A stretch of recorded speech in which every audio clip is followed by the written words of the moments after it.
Nasunog ang tatlong bahay sa Batangas City. Mahigit sa 2.3 million pesos na halaga ng danyos na itala ng BFP. Nakaalerto si Hazel Alviar ng GMA Regional TV, Balitang Southern Tagalog.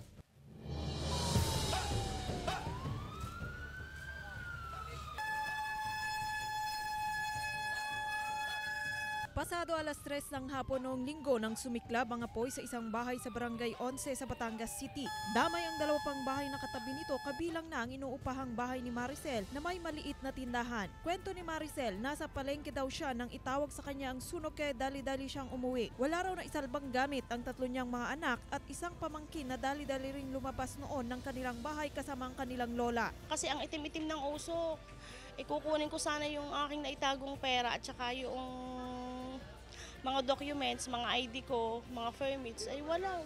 Sunog lahat, wash out na po lahat. Ayon sa BFP, umabot sa unang alarma ang sunog. Pero sa inisyal nilang investigasyon, aabot sa mahigit 2.3 million pesos ang halaga ng danyos. Gawa sa light materials ang mga bahay kaya mabilis kumalat ang apoy. 4:40 na ng hapon nang ideklara ang fire out. Possible po na dahilan ng sunog ay under investigation pa po. Bukod po sa engulfed na po talaga yung bahay is sobrang usok. Pero na-penetrate naman po ng aming tropa. Sa harap po at saka sa likod po ang depensa po namin para po mapatay po agad ang sunog.